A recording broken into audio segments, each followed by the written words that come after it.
What's good, YouTube? It's your boy 2K the God, my man Sess.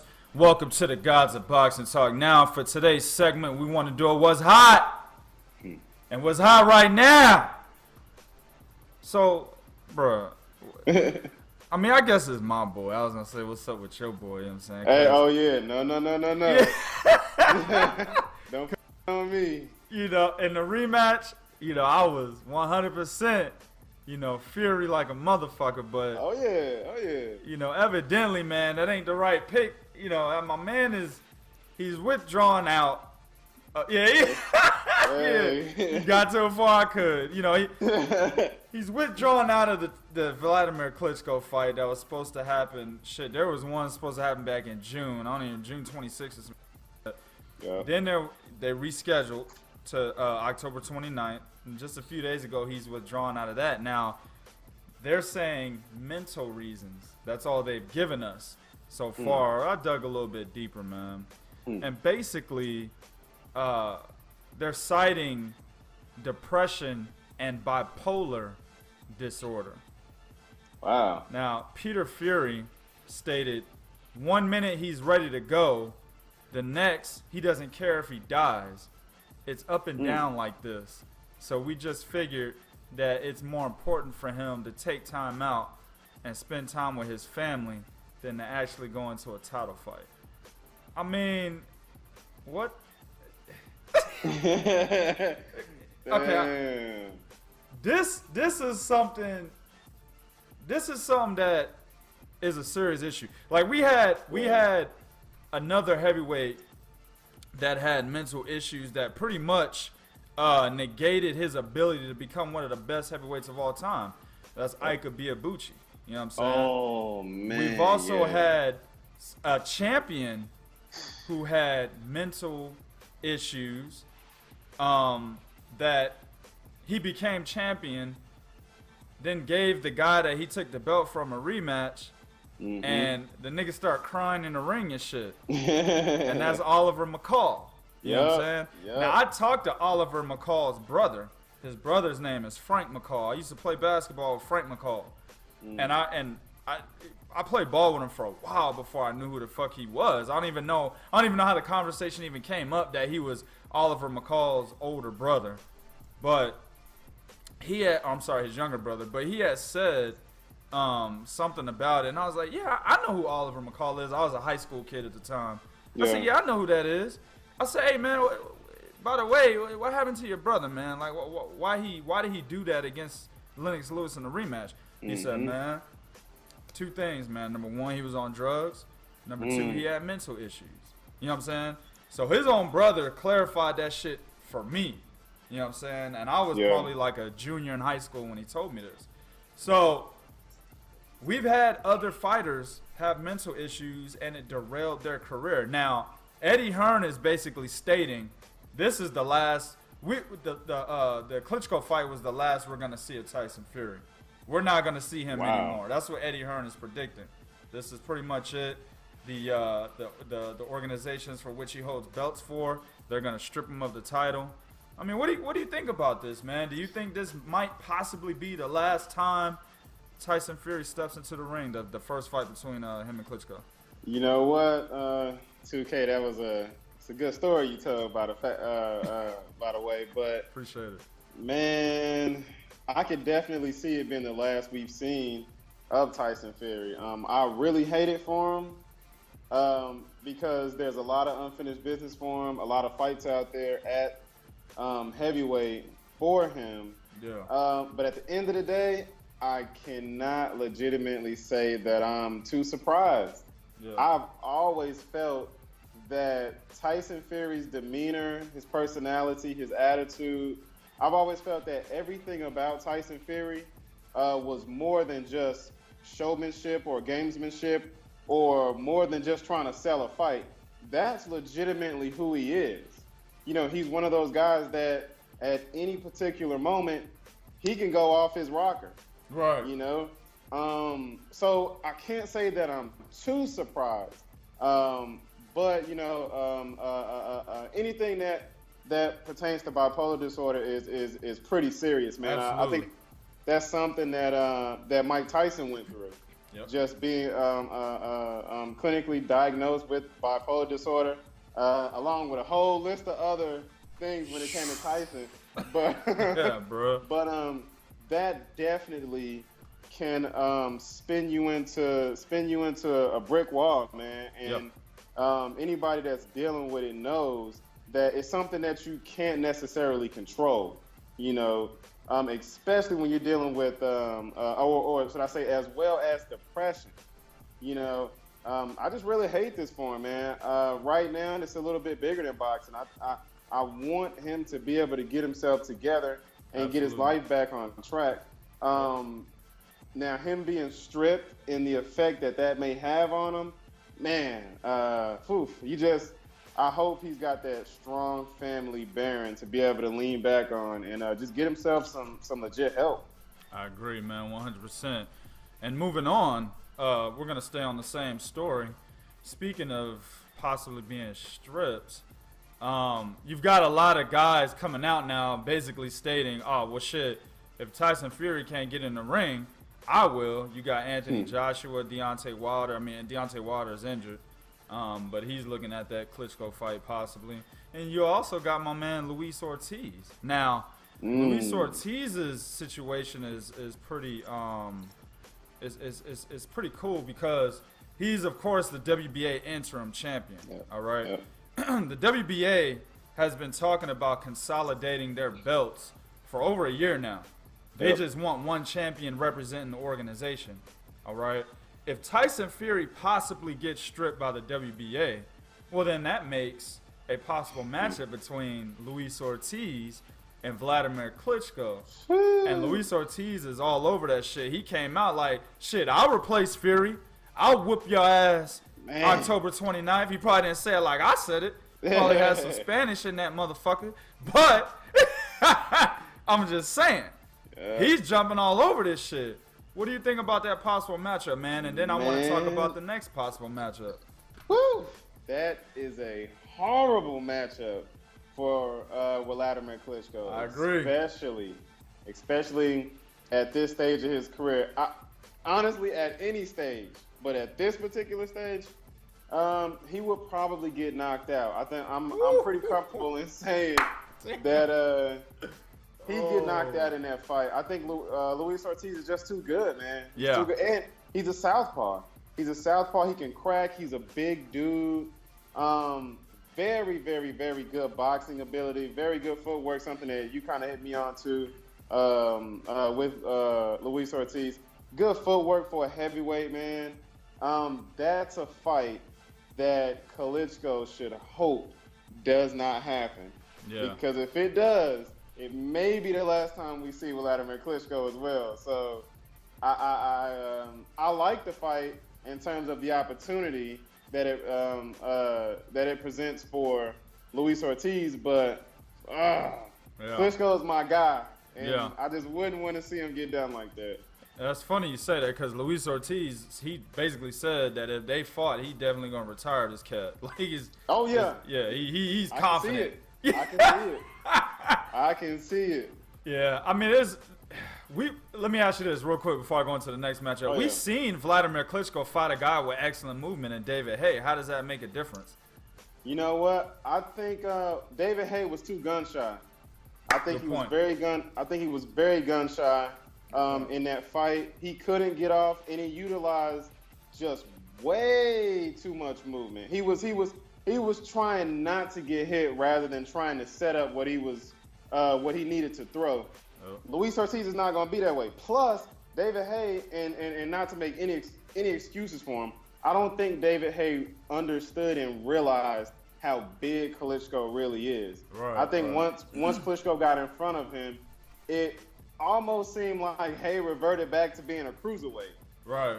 You know, he just wasn't in there to fight a real, true, skillful heavyweight like Wladimir Klitschko. Yeah.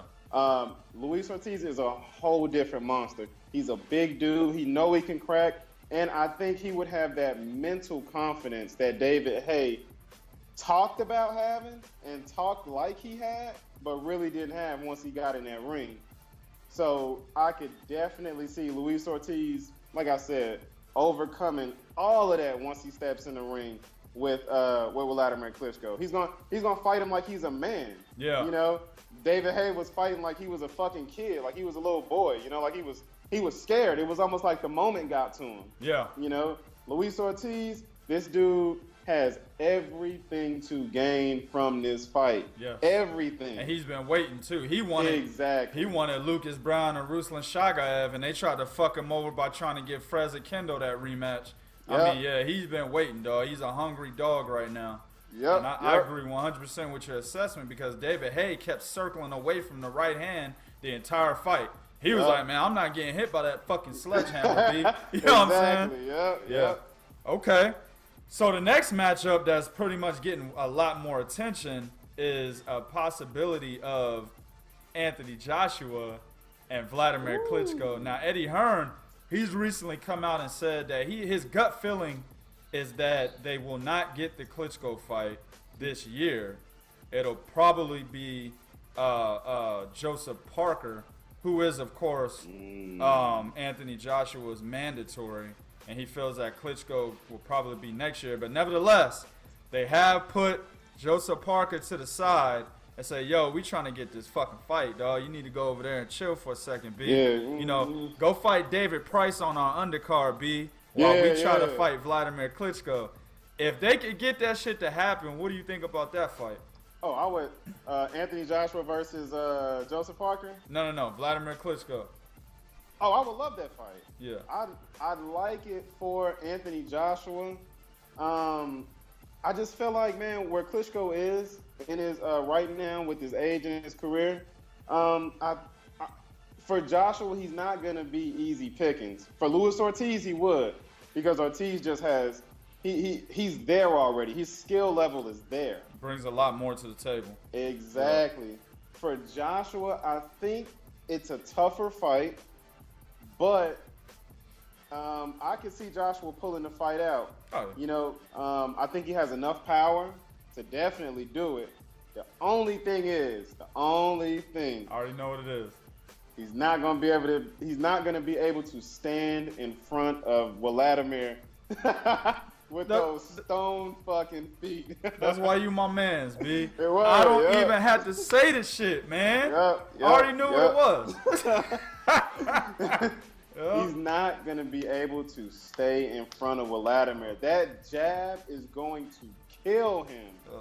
And Klitschko is one of those type of dudes, man. If you let him peck you, he's going to eventually hit you with his right hand, and it's going to be 10 times as hard because he takes so long to set it up. Yep. So if he's pecking you, boom, that sledgehammer is going to come out of nowhere. So I like the fight for Anthony. It's just, honestly, if I'm being honest, I would say take the Joseph Parker fight first. Yes. I just think there's a lot of things that he still needs to work on. And even though this opportunity is presenting itself, it's all about timing. Yeah. And I don't think this is the right time for Anthony to go in there. He's got a lot of flaws. And like me and you both know, his footwork is that could potentially get him. If he does get hurt, that could potentially get him stopped. I agree. Yo, this is the one top level heavyweight that Wladimir Klitschko actually moves better than. You know what I'm saying? Yes. So he moves better, and he probably. I mean, you know what? Just to respect Wladimir Klitschko, he jabs better. Okay. Oh yeah. I'm not gonna say Anthony Joshua at 17 fights jabs better than a guy who's got 60 something, fights under his belt and like 20 something title defenses. YouTube, I'm going right off the top of the dome. Correct me if I'm wrong, but 20 something title defenses. At one point in time. So he jabs much better than Anthony Joshua. He's more experienced. He has more movement. Anthony Joshua is not gonna bring anything to the table that Wladimir Klitschko will not be able to handle. And one of the biggest things that made Tyson Fury, or that got Tyson Fury success, was the fact that he had the longer reach, he was taller, and he moved, and he stayed on the outside. He can keep Joshua from using his reach to his advantage the way that Tyson Fury was able to do that. So, I mean, yeah, I think that's probably the fight that Wladimir Klitschko wants. If he has to take on a top-level opponent to get those belts again, because he stated himself, I'm obsessed with being heavyweight champion again. He said this himself. And he said, like that. Yeah, he said, put Tyson Fury's bitch ass in recess. Of course, you know, I'm 2K the guy translating because I don't even think Wladimir Klitschko curses. You know what I'm saying? But he basically was like, put Tyson Fury's bitch ass in recess and let me fight another contender to get these titles back because I'm obsessed with being heavyweight champion of the world. You know what I mean? Let's do it. And if he wants to be that, I would think maybe a Lucas Brown or a Anthony Joshua are the two guys that he would want to face that are at the top level right now. Yep. All right, next. And we got another fight that's possibly on the horizon. I mean, it is on the horizon. The only thing that they're looking forward to doing now is finalizing a venue and a date. Now, the date that they possibly have is the end of November. You know what I'm saying? Hey. And this fight right here, when this fight is actually officially announced, we got a date, we got a venue. Guarantee YouTube, it will be 2K versus Cess until this goddamn fight ends because I'm going one way, he's going another. We've been talking about this shit for months, and that is James DeGale versus Badou Jack. Now, I'll go out and say it right now. James DeGale gonna beat the shit out that boy. Okay. What you think about that fight, man? Man, I love that fight, man. Me and you have been talking about this fight for probably, I don't know, 6 months, a year now. Yeah. We've been going back and forth. We've never seen eye to eye on this fight, so I definitely like it. Yeah. You know, I've been waiting for these guys to at least come out with what they pretty much said. You know, like I said, I like the fight. I think it's a great matchup. You got two totally different styles. Yeah. I've got one view of Badou Jack. You got a completely different view. So I love the fight, man. I hope we get something official. You know, let's get the official date, the official venue. You know, please don't put it on pay-per-view. Oh, hell no. They better not do no shit like that, man. Hell no. I love the fight. I'm not going to pay to see it. That's a PBC type of fight, though, because they're both PBC fighters, man. So Absolutely. Well, Badou's TMT, but yeah, go. My bad. Yep. Oh, no. Yep. So there were some things in James DeGale's last performance against, I don't know how to pronounce his first name, Rodrigo Medina. Oh, Rogelio Medina. Rogelio Medina. There were a lot of things that I did not like when in that fight. Something that's pretty consistent with DeGale is doing well early and then fading off toward the end of the fight. I honestly thought that the Medina fight could have been much easier than what it was. Because in the first half of the fight, DeGale showed me that. He showed me, I can do whatever the fuck, you know, I can do it if I want to. You know, he was styling on him, he was moving, he was doing what he does. I take nothing from James DeGale. I actually like his style. I like what he does. I love his confidence. This guy truly believes anybody you put in front of him, he can beat. He does not second guess himself. That's what I like about him. But my man, Badou Jack, that's my dude, you know? He did suffer an unfortunate loss, you know, but I just think that was a fluke, okay? It was a fluke. That boy got slumped. Hey, it was a fluke, man. He didn't have his legs underneath him. Fuck out of here. He just but definitely, man. I've been watching James DeGale, and he's almost done a complete 360, man. He's a very, very, very improved fighter from the guy. Jack, right? Huh? You said Badou Jack. You talking about Badou Jack? Yeah, right? yeah. Because you just Badou said Jack, I've been watching James DeGale. I just want to make the Oh, viewers. my I just bad, want my to correct bad. that so the viewers know. Appreciate it. Yeah. But yeah, he's a very improved fighter, man. The guy that I seen pick himself up off the canvas after getting knocked out is not the guy that I see now. It's almost as if that knockout never happened to him. I agree. I think he went back to the gym, he recommitted himself, and he's a champion now. And I think that speaks volumes for a guy whose career could have ended that night. Yeah. That was a knockout against a guy that I don't think a lot of people knew. I didn't really know the guy. I agree. So to be able to overcome that, to be able to heighten your game to the level in which he's done it, I think that really sets the stage for this fight, man. Yeah. Both of these guys have really been putting in work. And my last point about Badou Jack is when he was in the George Groves fight, that was a very good fight. It was pretty competitive, and it started as a war of the jabs. Both guys were throwing fast, quick, stiff jabs. And then Badou Jack started to make the adjustment, and he started to separate himself in that fight with George Groves. So I'm very, very, very intrigued by this fight, man. I love it. Like I said, I hope we get something definitive. Right now, it's looking good, but we all know how these things go. So let's just get something definitive and let's get the fight on. I agree 100%. One thing I did want to go into was that you talked about my man James DeGale. You pretty much mentioned the fact that he makes fights harder than what they're supposed to be. And it's evident in the first half of his fights. He's doing really well. He's boxing very well. He did it against Andrade. And then in the second half, he seems to curtail off, allow his opponent to bring the fight to him and make the fight closer than what it really should have been. Yep. You're right about that, but so does Badou Jack, bro. He does the same shit. Badou Jack, only difference between them two is Badou Jack be making the goddamn fight close the entire fight. You know what I'm saying? That's what he did against Lucian Booty. You know what I'm saying? It ain't Butte. The nigga name is Lucian Booty. Ain't no Butte, nigga. This is America, Booty. You know what I'm saying? That's his name. That's what he did with him. Shit. The damn fight close, the whole fight. He should have beat the hell out of Lucian Butte.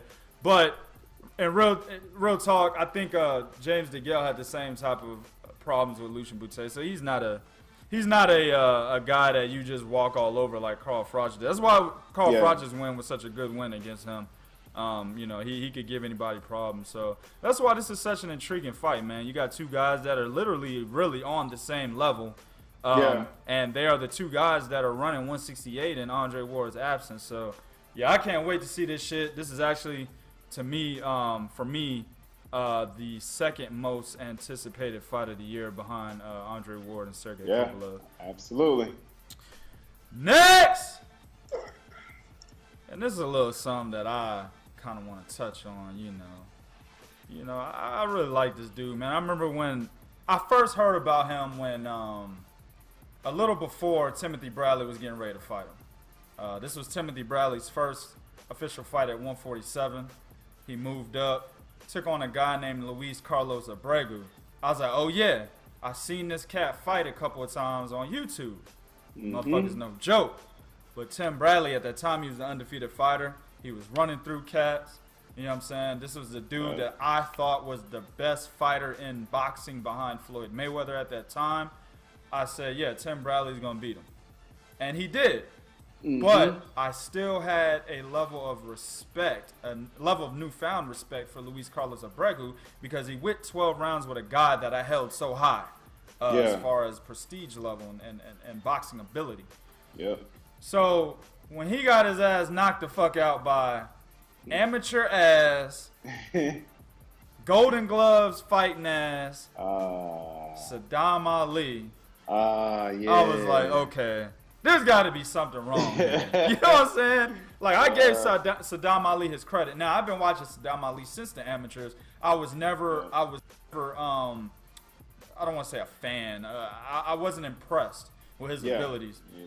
Same thing with the McRoyal twins, the Arroyo twins, Mick Joe and Mick Williams. I wasn't impressed with their abilities. I always lump those three in the same category, even though they're not in the same division. You know, the Arroyo twins are in smaller weight, very smaller weight classes, whereas Saddam Ali's 140 to 147. But just in terms of, you know, I was watching them at the same time in the amateurs, and I was just like, those three guys, they're going to get beat. You know what I'm saying? Yeah, and I kind of put them to the side together.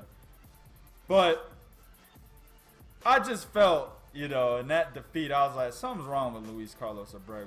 And his team came out and said, yeah, you know, kind of the same thing with Tyson Fury. He's depressed. We didn't want him back in the ring so quickly, but he got in the ring. Something wasn't right. Got knocked out. Now we want him to take some time off, a couple years off from the sport. Abregu came out and said that I'm gonna take a couple years off from the sport. That's exactly what he did. And then last Friday, I believe it was, whenever the 23rd was, Friday or Saturday, he jumped back in the ring in his homeland in Argentina and got knocked the fuck out. Damn. I mean, I'm talking, my man was on the ropes like this, B. Sleep. Against a journeyman who was 10 wins, 8 losses. What the fuck? His name was Juan Carlos Pedroso. 10 wins, 8 losses, but I will give him his credit. He had 8 KOs. He had an 80% knockout rate, B. So he could crack. He could crack. Damn. But for some reason, he couldn't win fights. Damn. But then he took on Abregu and knocked him the fuck out in the 3rd round. Much to the dismay of Abregu's camp, to the point where a supporter of Abregu goes in the ring and attacks Pedroso, starts punching him in the fucking face, man. Oh, shit. Yes. And Pedroso is like taking the shots, and he just standing there like, what the fuck? He's like, I knocked your boy out. Like, why you getting mad at me? And like they all rushed the ring. What's his name? He slumped up against the ropes. As the ref calls the fight off, he drops to his hands and knees and then drops fully to the ground. And then the team runs in there and is like, yeah, you okay? They all hovered around him. One dude he's down at trying to help Abregu. He looks back up at Pedroso. Then he's back down again. Then he looks back up. Then he's back down. And that third time he comes, starts swinging at him. I was like, yo, Abregu's done, B. Abregu's done, B. Damn. This was a guy, he was never a world champion, by the way, but he was seen, as far as skill level, he was supposed to be the Lucas Matisse of 147. Okay? Wow. Lucas Matisse could crack, but he was a very skilled fighter. He had an all-around game, with the exception of his defense. Defense wasn't great, but it was average. It was good enough to elude shots. Abregu was the same way. He was a motherfucker could crack. He was a very skilled boxer. Okay? Wow. Very, very, very similar to Lucas Matisse, but for whatever reason, Saddam Ali killed his career, B.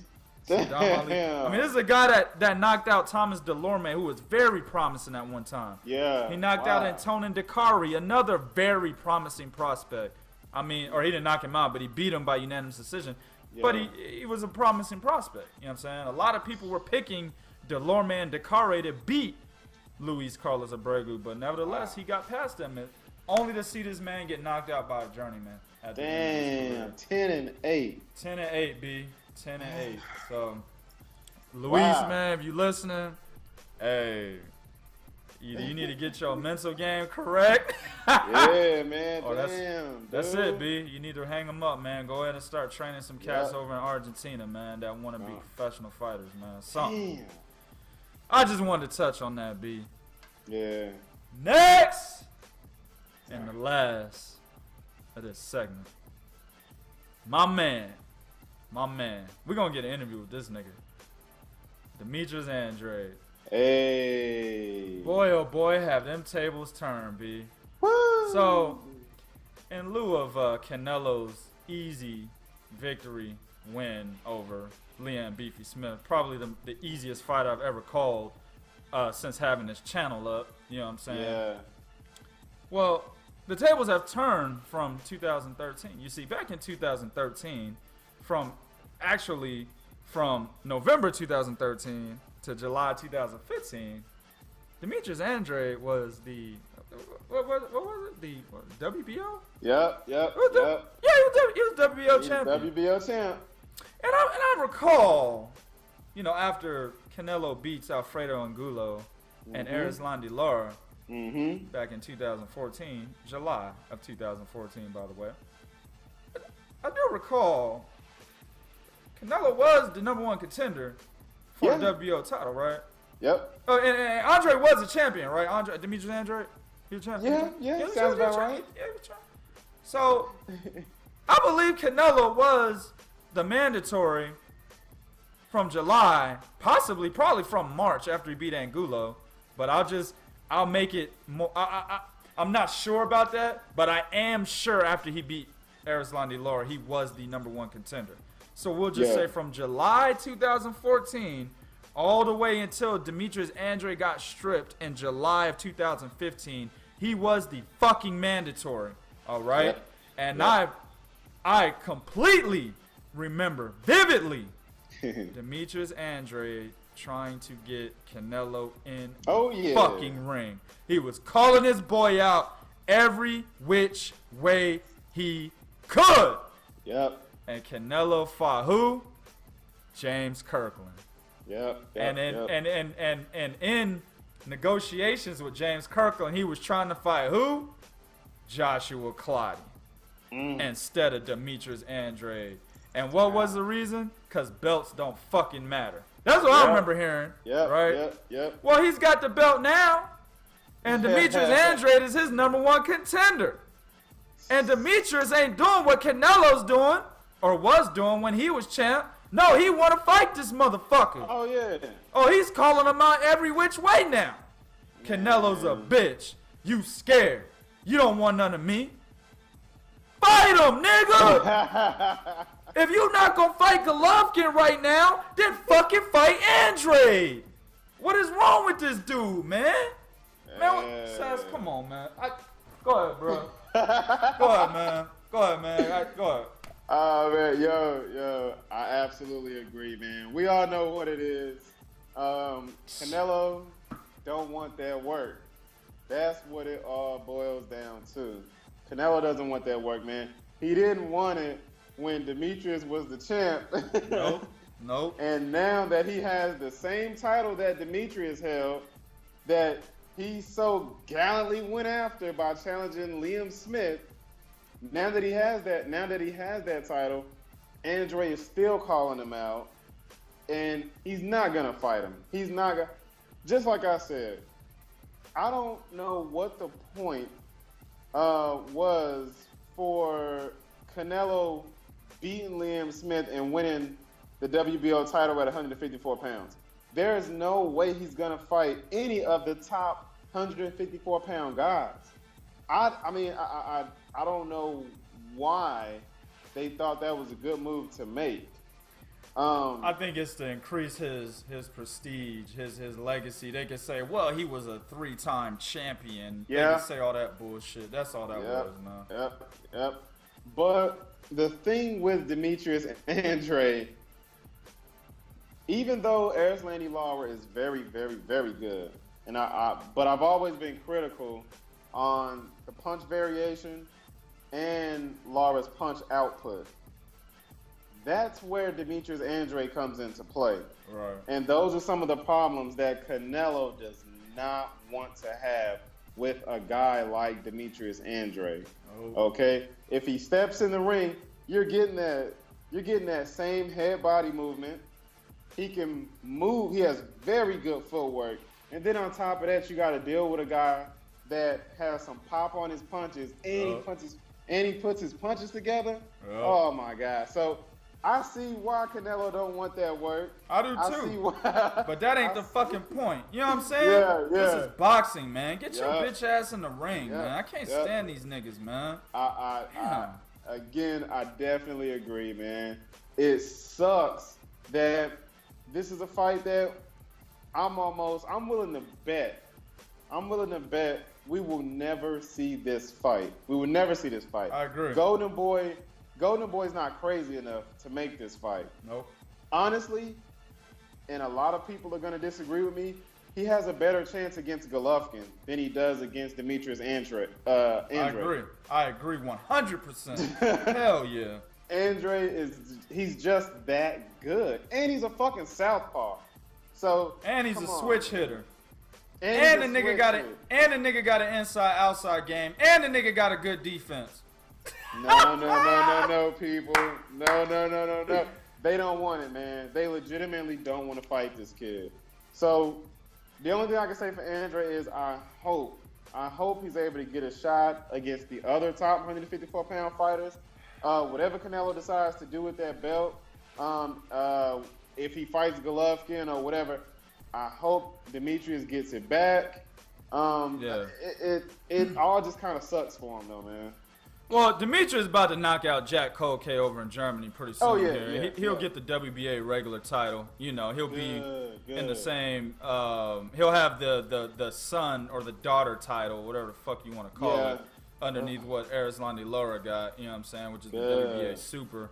That'll give him more leverage in a possible negotiations with Canelo if Golden Boy even wants to fucking negotiate with Andrade, which it would be in their best interest not to. We all know it's a business. Canelo's a cash cow. Golden Boy wants to protect their investment. So don't fuck with Demetrius Andrade in that light. But at the same time, dog, if you want your legacy to increase, because niggas respect Demetrius Andrade. We don't give a fuck what the casuals think. You know what I'm saying? Yeah. We don't give a fuck what the hardcore Canelo fans think. No. You know what I'm saying? Boxing enthusiasts, at the end of the day, they rank the prestige of your fucking legacy. Not the casuals. Yep. The enthusiasts do. That's why casuals don't even know who half these Hall of Famers are. You know what I'm saying? Yep. Well, who is that guy? I never heard of him. Because you a fucking casual, nigga. You ain't got no say-so. Yeah. Only say-so you got is in the type of money these motherfuckers bring in at the end of the day. Right? Mm-hmm. So it is what it is, man. You can either choose the money route, you can choose the legacy route, or you can choose both. All right? Floyd Mayweather chose both. The nigga increased his legacy first, then he chose the money route. All right? After he done beat every fucking body that they threw in front of him or that would fight him, you know, besides, you know, Antonio Margarito and Paul Williams, who he made more money fighting Arturo Gatti, and a lot of motherfuckers picked Arturo Gatti to beat Floyd Mayweather anyway. You know what I'm saying? Yeah. He fought motherfuckers that he was supposed to fight. Okay? Canelo, not so much. No. All right? Especially going back down and taking the 154 title. And there's killers there that can't wait to take your scalp, thanks to DK, who gave me that fucking phrase. You know what I'm saying? They can't wait to take his scalp. But he don't want to get, he only give him an opportunity. Nah. I won't be surprised if Canelo fights who Liam Smith beat to become the WBO champion. Oh, shit. I won't be surprised we see this nigga Leah. We see Canelo versus John Thompson motherfucking February of 2017, B. Get the fuck out of here. That was going to end our segment for tonight. YouTube, do what you do in the comment section. What do you think about all the topics we discussed in this segment? Do what you do, but be real. This is real talk for real fans. 1.